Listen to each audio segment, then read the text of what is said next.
Om Gyanati Mirandasya Gyanangara Sharakaya Chakshurmilitam Yena Tasmai Shri Gurave Namaha.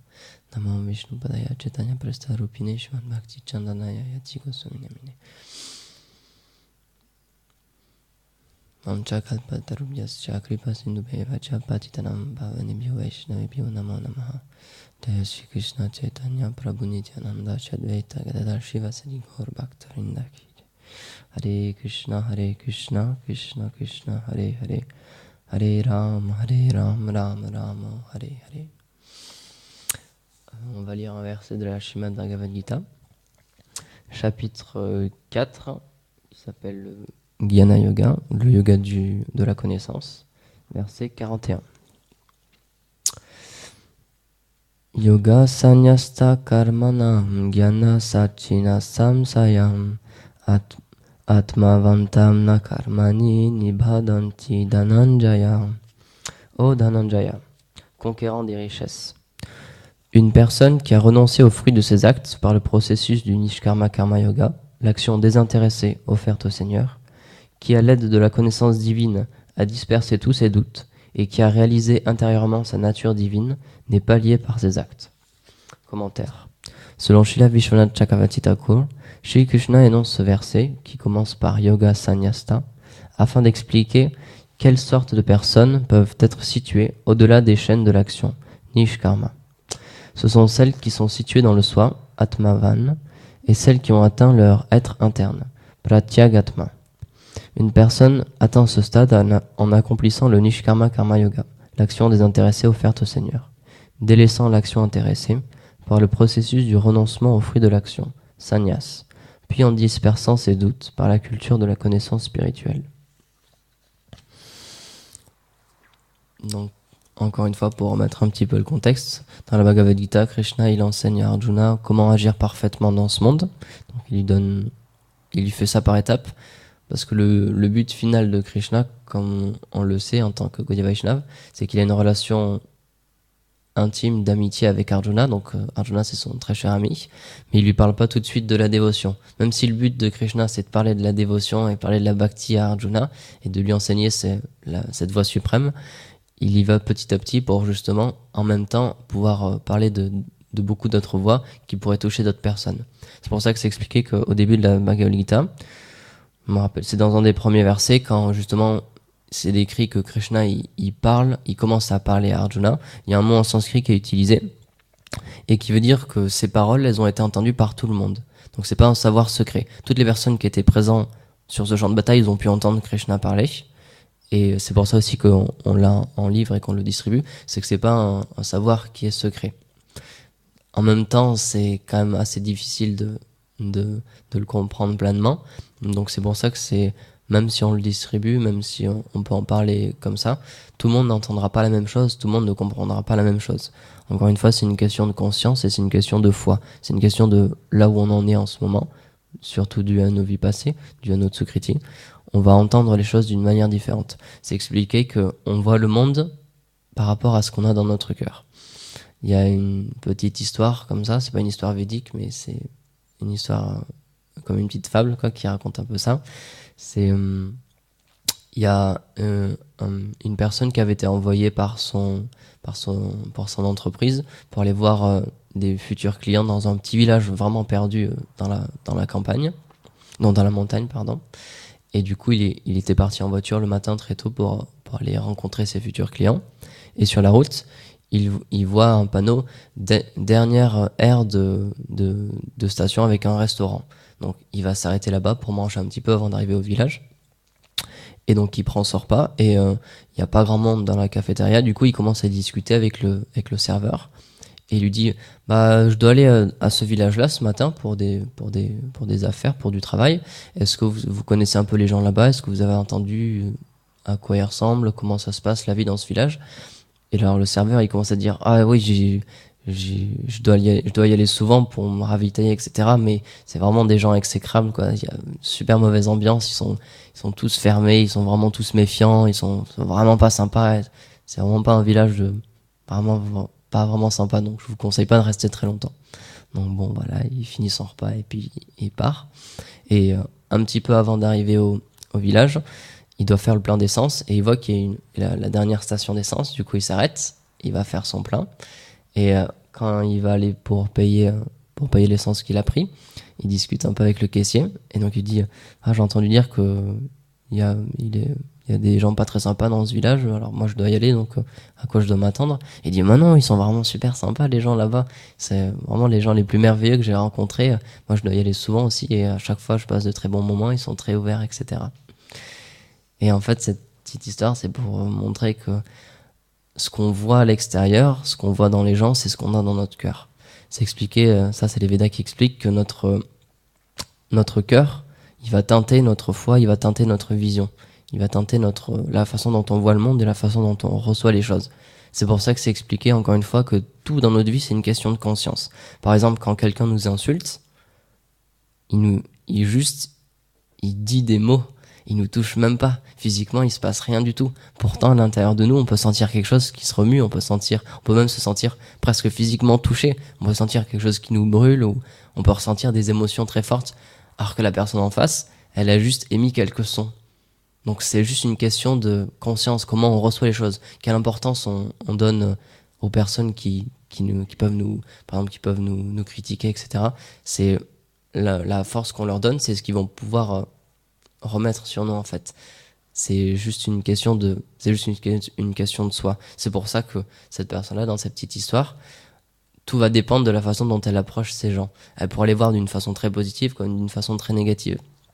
Comme l'expliquait Yamuna Jivan dans une classe dimanche dernier, on lui avait souvent dit ne va pas dans ces pays-là parce que vraiment c'est très dangereux, ou les gens ils sont vraiment pas sympas, c'est très spécial. Par exemple la Colombie, et moi je suis allé en Colombie aussi, et c'est encore une fois, c'est les personnes elles voient ce qu'elles ont envie de voir. Si elles se braquent sur une idée, les gens ils sont comme ça là-bas, ils vont vraiment trouver ces personnes-là, ou alors ils vont voir que ça. Ils vont même pas s'en rendre compte, mais ils vont cacher tout le reste. Ils vont juste trouver ce qu'ils ont envie de voir, et comme ça va les réassurer dans leur vision. Ils vont dire, mais oui, ils sont vraiment comme ça, les gens, ils sont vraiment pas sympas, etc., quoi. Donc, pour revenir à la Bhagavad Gita, le Seigneur, il donne plusieurs voies, plusieurs types de karma, plusieurs types d'actions pour différents types de personnes. Parce que tout le monde est intéressé par un chemin différent. Tout le monde en ce moment est dans un stade différent de conscience, dans un désir différent, dans un désir de retourner à Dieu à un certain degré, ou même de pas retourner à lui aussi. Et donc le Seigneur, il a énoncé cette Bhagavad Gita pour pouvoir toucher un nombre assez large de personnes. Donc là, on est dans le chapitre 4. Il a déjà été question un peu du karma yoga pur, donc c'est-à-dire l'action intéressée. Et là, Krishna, il dit que l'étape supérieure, c'est le nishkarma karma yoga. Donc c'est de continuer à agir, mais en offrant les résultats au Seigneur suprême. Et ce qui est intéressant, c'est que Tripurari Swami l'explique que ce nishkarma karma yoga, c'est comme un escalier, encore une fois. Ça va permettre d'atteindre les premières prémices de la bhakti, les premières prémices de la dévotion. C'est dans le commentaire de Madhusudan Sarasvati qui explique en fait que celui qui a dédié toutes ses actions à Dieu à travers ce yoga-là, il commence à développer une qualité d'équanimité. Le malheur et le bonheur, ça commence à l'affecter de moins en moins. Il commence à comprendre que toutes les choses qu'il y a autour de lui, ce sont des choses qu'il y a autour de lui. C'est pas en lui, c'est pas sa propre vie, c'est juste un environnement externe en fait. Et donc donc ça a été énoncé dans le chapitre 2, les descriptions d'une personne qui a réalisé Dieu. C'est pour ça aussi que Krishna il parle de l'état de samadhi, etc. Donc Arjuna il lui pose des questions par rapport à ça. Comment atteindre ce stade-là? Comment atteindre cet état d'équanimité? Et donc Krishna dit que la première étape c'est au moins faire du nishkarma karma yoga. Et c'est ce qui va développer surtout dans le chapitre 5 aussi. Il s'appelle donc le yoga de la renonciation à l'action, où là il y a vraiment cette emphase sur ce point-là. Et donc aussi un point qui est intéressant, c'est que la raison pour laquelle on commence à se détacher justement des fruits de nos actes et on commence à ne plus vouloir agir pour avoir un bienfait matériel, c'est qu'on commence à développer ce qu'il appelle Tripurari Swami une vie contemplative, une vie interne.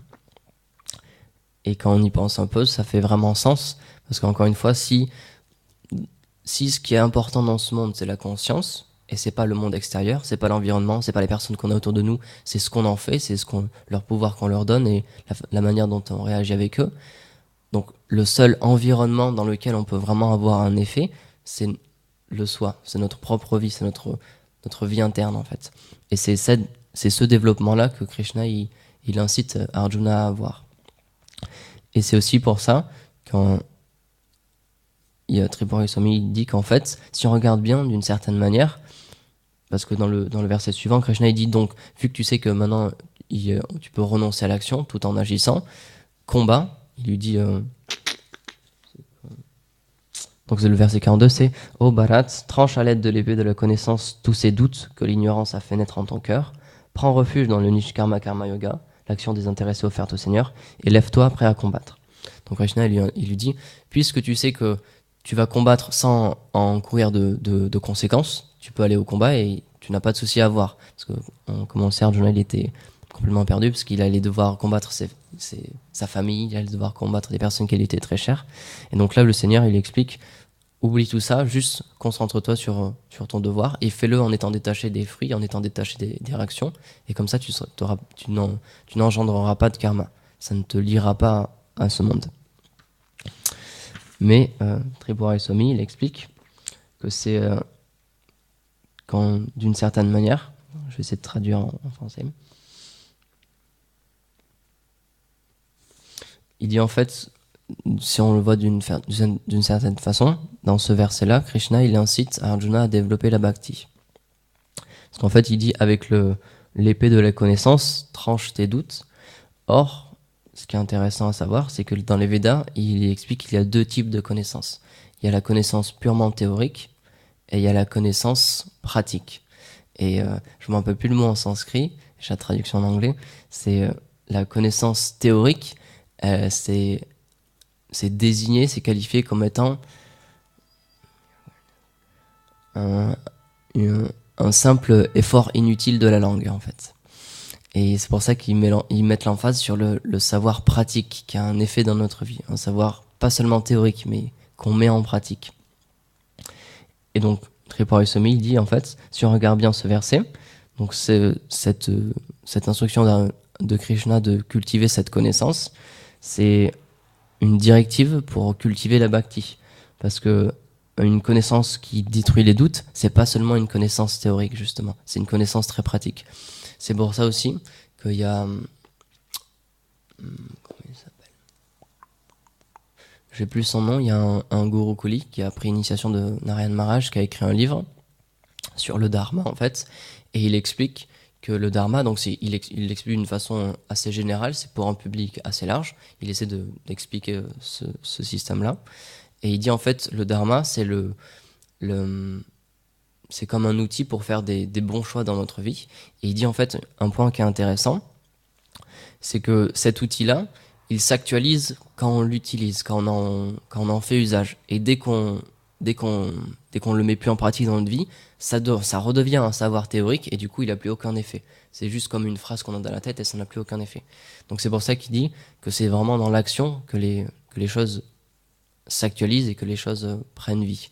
C'est pour ça, encore une fois, que en tant que dévot, en tant que bhakta, on nous demande de lire, on nous demande de cultiver cette connaissance, mais c'est pas juste une connaissance théorique. Et c'est aussi pour ça que même s'il y a certaines personnes qui disent très peu ou qui n'arrivent pas à retenir les choses, c'est pas quelque chose qui va les bloquer dans leur vie spirituelle.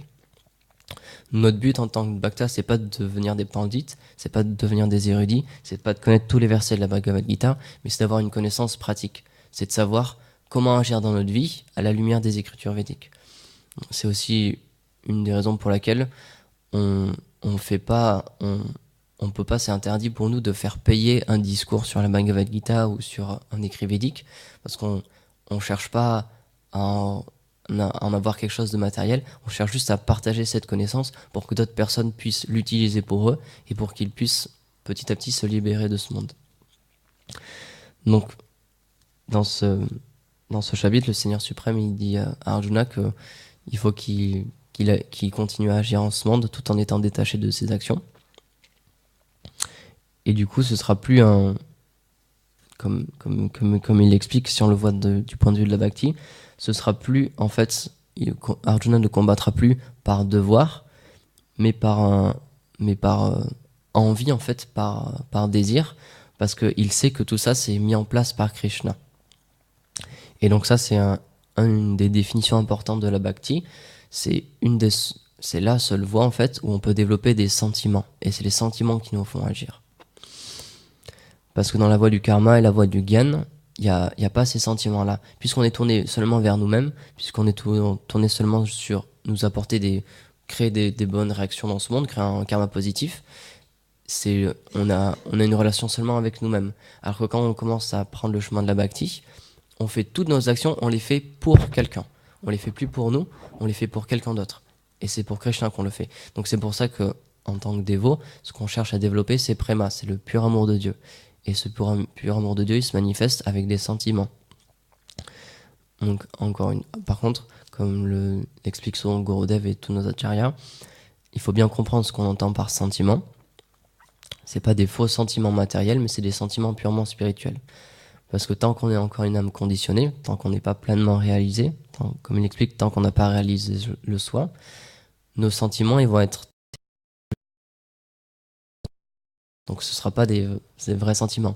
Un jour, notre mental, il va nous dire « Ah bah tiens, j'ai envie de chanter mes japas ce matin. » Puis l'autre jour, il va dire « Bah non, en fait, t'en as pas vraiment besoin, ça va, tu peux faire autre chose à ce moment-là. » quoi.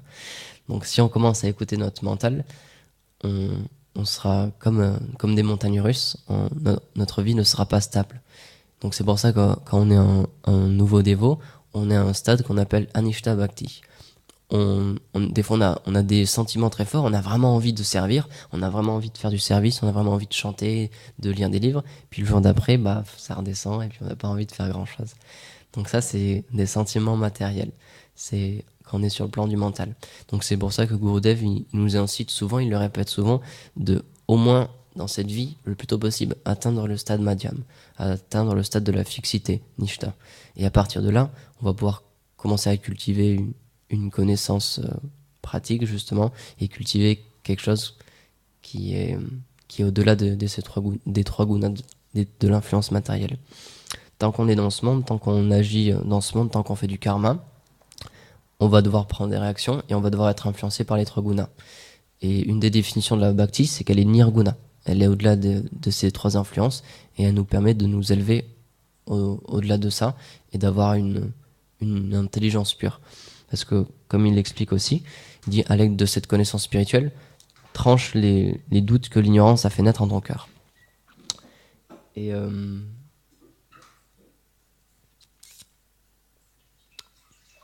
c'est un disciple de Narayana Maharaj, je ne me rappelle plus qui exactement, qui est...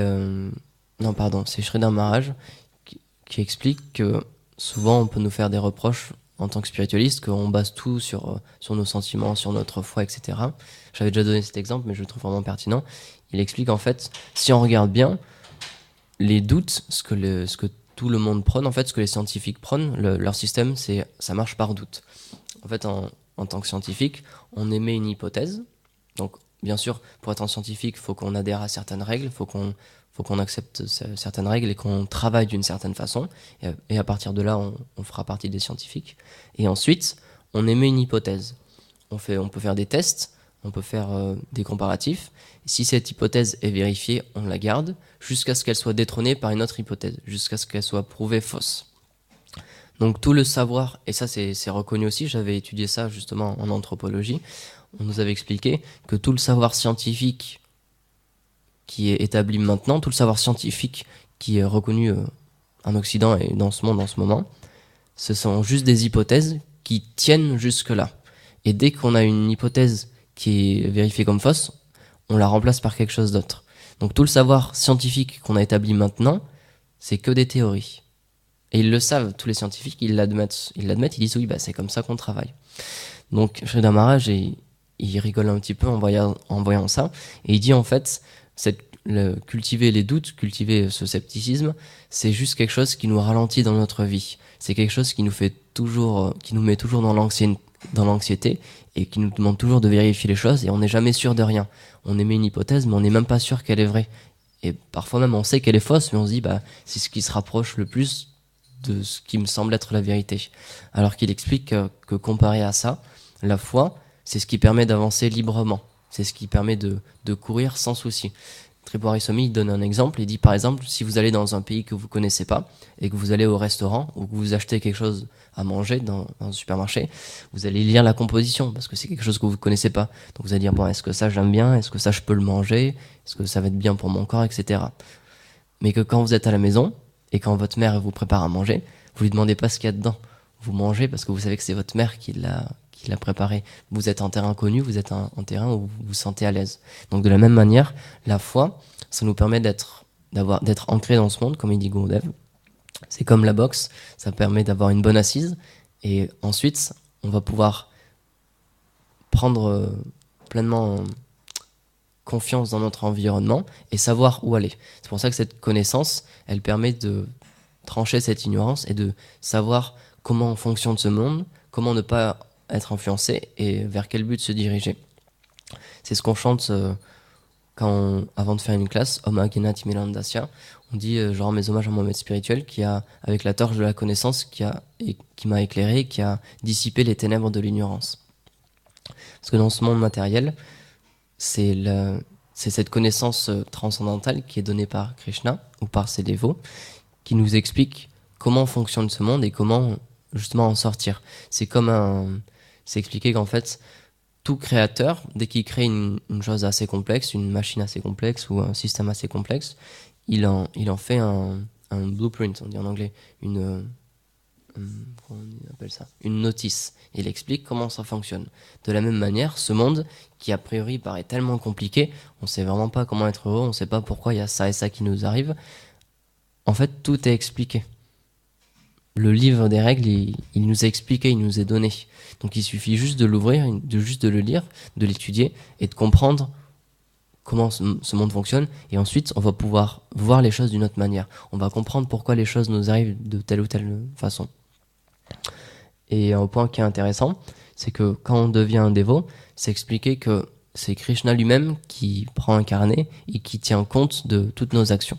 Avant ça, c'est Yamaraj. Pour toutes les personnes dans ce monde, c'est Yamaraj qui prend note des bonnes actions et des mauvaises actions qu'on fait. Mais c'est expliqué que pour un dévot, c'est Krishna. Et Gurudev, il explique que quand on réalise Krishna, quand on peut avoir son darshan, on va avoir comme un flashback et on va revoir toute notre vie et on va voir pourquoi toutes ces choses nous sont arrivées en fait. On va pouvoir revoir toutes les actions et on va voir qu'il y avait le Seigneur derrière. C'est comme un behind the scenes. On va voir, ah mais là il a fait ça, ah mais là il était là il était à ce moment-là, c'est pour ça qu'il a fait ça. Et donc ça aussi, ça vient avec cette connaissance. Ça permet, il y a beaucoup cette image qui est reprise dans les Védas et même dans le langage commun de lumière. Il y a cette opposition de ténèbres, de l'ignorance ou de quand on ne sait pas trop où on est. Et la connaissance, elle est souvent montrée comme une lumière ou comme un flambeau ou comme quelque chose de lumineux. Et donc c'est à l'aide de cette connaissance, à l'aide de cette lumière qu'on va pouvoir traverser ce monde et qu'on va pouvoir atteindre notre réalité. Parce que c'est expliqué que ce monde-là, en fait, c'est comme un rêve. Je sais pas s'il y en a certains d'entre vous qui ont vu le film Inception, c'est un peu le même principe. Ou Matrix aussi, Matrix, ça s'en rapproche vraiment beaucoup. C'est assez intéressant d'ailleurs. Tout ça, en fait, c'est juste un rêve. C'est juste qu'on n'en a pas conscience parce qu'on est dedans. C'est comme, Gurudev prend souvent cet exemple, quand on rêve pendant la nuit, on peut avoir des rêves vraiment très forts. On est vraiment identifié dans ce rêve, on peut ressentir des choses, des émotions, même physiquement, on peut ressentir certaines choses. Et quand on se réveille, on a une autre conscience qui s'éveille et on se rend compte que c'était quelque chose d'autre, que c'était une autre part de nous. Jai Shishi Nitai Vishamar, ki Jai Shishi Nandai Shuddha Gopanju, ki Jai Shishi Radha Madan Mohanju, ki Jai Girish Govardhan, ki Jai Nandishwar Mahadev, ki Jai Guru Parampara, ki Jai. Et cette réalisation qu'on peut avoir, c'est parce que justement on a une autre conscience qui s'éveille. Vu que on se réveille dans un autre environnement, on se dit l'environnement que j'avais avant, c'était pas le mien, c'était quelque chose d'autre. De la même manière, en ce moment même, on est dans un rêve. Mais puisqu'on n'a pas accès à une autre conscience, notre seule conscience de référence, c'est ce qu'on vit maintenant. Donc pour l'instant, on est pleinement identifié à cette situation-là. C'est pour ça que le Seigneur, il nous enjoint de développer notre vie interne et de développer notre conscience. Et quand on va pouvoir réaliser l'âme, on va être situé sur le plan de l'âme, on va être situé avec une conscience de l'âme, et on va voir que cet environnement du corps, cette conscience du corps, c'est comme un rêve, c'est secondaire. Et la vraie identité, la vraie conscience, c'est celle du cœur, c'est celle de l'âme.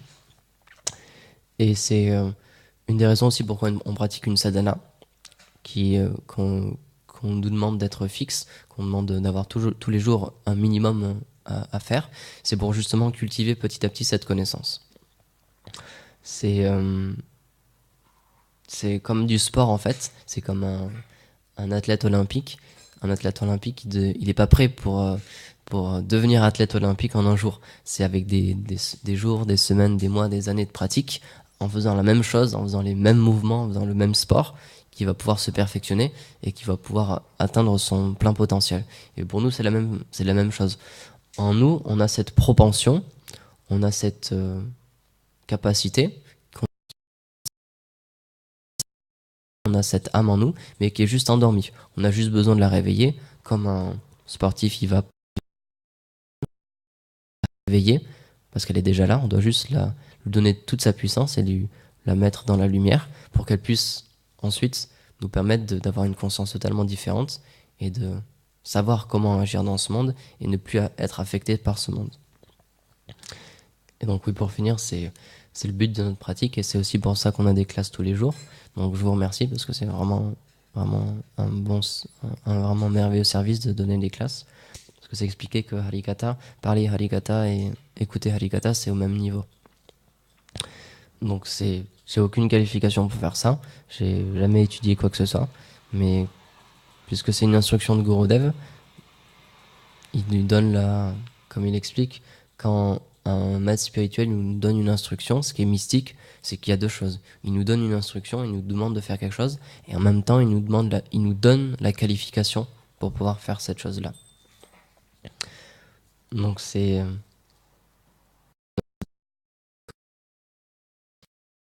notre maître spirituel et la Guru Parampara qui nous donne la puissance de faire notre sadhana, parce que tout seul, on peut rien faire. C'est un exemple aussi, c'est dans ce monde, un des problèmes, on va dire, c'est qu'on pense qu'on est le maître de nos actions et qu'on est notre propre soutien. Toutes les choses, on pense que c'est avec notre propre puissance qu'on peut le faire. Or, c'est expliqué que c'est l'âme, en fait, l'âme suprême, qui est située dans notre cœur, Paramatma, qui nous donne cette capacité. Si Paramatma refusait de nous donner du pouvoir, on pourrait même plus marcher. Il y a Yashodhara, il a donné cet exemple c'est Yashodhara, je crois, d'un dévot qu'il a rencontré à Vrindavan, qui a eu un accident et qui a été presque paralysé, et du coup il arrivait presque plus à marcher, et il se rendait compte qu'en fait, un truc tout bête, le simple fait de marcher, c'était pas si évident que ça en fait. C'était pas quelque chose qui dépendait de nous. Quand physiquement notre corps ne veut plus, on peut, avec toute notre volonté, on peut faire ce qu'on veut, ça marchera pas. Donc c'est une expérience vraiment qui permet de développer l'humilité. Et c'est une qualité, pour finir, c'est vraiment une qualité qui va pouvoir nous permettre de progresser beaucoup dans notre vie spirituelle, quand on se rend compte que, justement, pouvoir lire cette connaissance, pouvoir comprendre cette connaissance, pouvoir faire notre service, pouvoir faire notre sadhana, ça dépend pas du tout de nous, en fait. Et dès le moment où on comprend que ça dépend pas de nous et qu'on s'abandonne, qu'on demande à notre maître spirituel, à Nityananda, à Gauranga, à notre Guru Parampara, à Radhakrishna, de nous mettre en pouvoir, de nous permettre de faire cette sadhana, là ils vont nous donner l'énergie et ils vont pouvoir nous révéler ces choses. C'est comme c'est expliqué. Toute la connaissance, c'est Bhaktisiddhanta Sarasvati Thakur qui explique ça, je crois. Non, pardon, c'est dans l'introduction de la Brahma Samhita, du commentaire de la Brahma Samhita de Bhaktisiddhanta Sarasvati Thakur. Avec tous les efforts matériels possibles, on ne pourra jamais obtenir une once de savoir spirituel. Le savoir spirituel, il est transcendantal, il est nirguna, on peut pas le toucher. Dans ce monde matériel, il est complètement au-delà de ce monde matériel. Donc la seule manière de l'obtenir, c'est qu'il se révèle à nous. C'est que quelqu'un qui a cette chose-là puisse nous le donner personnellement.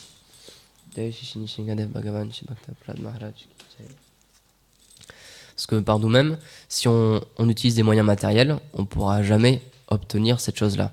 C'est comme par exemple, si avec nos yeux, on essaie de voir les ultrasons, on n'y arrivera jamais. On peut essayer pendant 5 ans, 10 ans, 50 ans, tout ce que vous voulez. C'est quelque chose qui est sur un plan qui n'est pas, qui n'est pas au même niveau que nos yeux, en fait. Donc on ne pourra jamais l'obtenir. De la même manière, le savoir spirituel, la bhakti, c'est expliqué que le savoir spirituel, c'est une personne aussi. Tout est personnifié, donc c'est une personne. Et donc cette connaissance, elle se révèle à nous quand elle le désire. Et quand on l'a appris, quand on lui demande, quand on lui dit bah, j'ai aucune qualification pour t'obtenir, j'ai aucune qualification pour pouvoir comprendre toutes ces choses-là. Et c'est à ce moment-là, quand on commence à devenir humble, qu'elle se révèle à nous. Donc le maître mot de la bhakti, c'est vraiment cette qualité d'humilité. C'est ce que Chaitanya Mahaprabhu aussi nous a enjoint dans les versets du Shikshastakam, notamment le troisième. Il nous dit qu'en fait, tout va venir quand on développe ce sentiment d'humilité. Quand on se rend doit être non plus, qui doit nous affliger, qui doit nous faire rester dans notre lit, recroquevillé, on dit ah j'arrive. Bhakti, il s'afflige pas, c'est pas ce sentiment-là, c'est un sentiment d'humilité. C'est pas un sentiment de, de, j'ai plus le mot. C'est pas dans le sens négatif en fait, c'est dans un sens très positif. C'est dans un sens j'ai besoin d'aide, demander de l'aide, parce que l'aide elle est présente. C'est pour ça que tous nos acharyas sont venus, c'est pour ça que Chaitanya Mahaprabhu est venu, que Radha et Krishna ils ont manifesté leur divertissement dans ce monde. C'est pour qu'on s'adresse à eux et qu'on leur demande leur bénédiction. Et dès qu'on leur demande, ils vont nous le donner. C'est pour ça que c'est expliqué que Krishna, dès qu'on fait un pas vers lui, il en fait 100 ou il en fait 1000 vers nous. Donc il attend juste qu'on désire, qu'on ait ce désir, qu'on ait cette humilité qui vient en nous et qu'on ait ce désir de lui demander bah, j'ai besoin de toi en ce moment. Personne, qu'on avait juste, qu'on était notre propre soutien, qu'on était notre propre roi ou notre propre reine. Mais quand on comprend que notre roi et notre reine, c'est Radha et Krishna, en fait, quand on leur demande de l'aide, dès qu'on se tourne vers eux, là, c'est tout de suite, ils commencent à réciproquer et tout de suite, ils apparaissent. Bhagavad Gita qui-